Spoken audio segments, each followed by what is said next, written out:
The night the sun died, they say there was once a night when the sun never came back. Not the next morning, not for 3 days.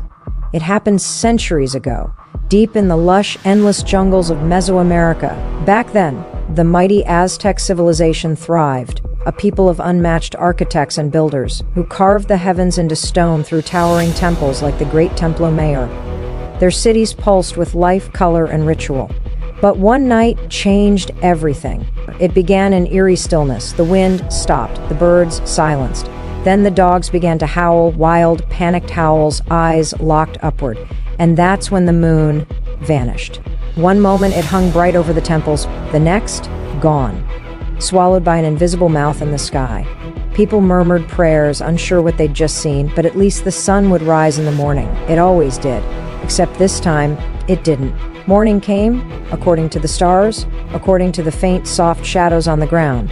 But the world was still drenched in thick, unnatural darkness. The city awoke to chaos. From the temple towers, bells rang in frantic rhythm. Priests in elaborate feathered headdresses shouted for offerings. Mothers clutched their children, sobbing. Men knelt in the streets, pressing their foreheads to the dirt, whispering the same words over and over, "The gods are angry." Rumors spread like fire, "The sun is dead. This is the last day of the world." And when the end is certain, people will do anything to stop it. That day, thousands crowded the steps of Templo Mayor. The drums began to pound, deep, slow, relentless. Smoke from incense coiled into the air, mixing with the smell of sweat, fear, and something darker.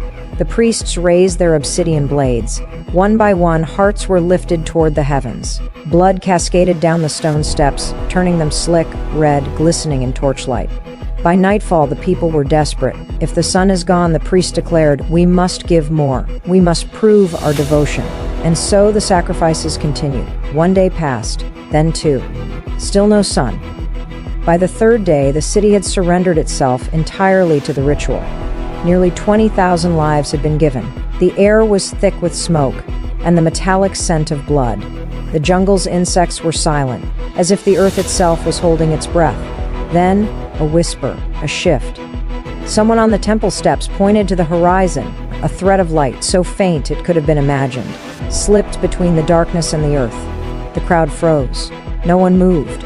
The light grew, slowly, relentlessly, until it spilled across the jungle canopy, igniting the treetops in gold. The sun, brilliant, whole, and alive, rose into the sky. The city erupted. Bells clanged. Drums thundered. People danced, wept, fell to their knees in gratitude. "The gods are pleased," the priest proclaimed. "Our sacrifice has saved the world." For the Aztecs, the story ended there. Victory through blood, life reclaimed through death. But centuries later, scientists have their own explanation. They say it might have been a massive volcanic eruption, spewing ash high into the atmosphere, blocking sunlight for days. Or perhaps a colossal dust storm sweeping so much earth into the sky that daylight was choked into darkness. A natural event, they call it. But to the Aztecs, it was not nature, it was the edge of death. A moment where survival seemed possible only through the spilling of blood and the whisper of prayers. Even today, historians say it was the most terrifying chapter in Aztec myth and memory. Because after that night, after that long black dawn, no sunrise passed without a sacrifice. And why? Perhaps because a people with all the power in the world but no light to guide them will always look to the gods and to the knife.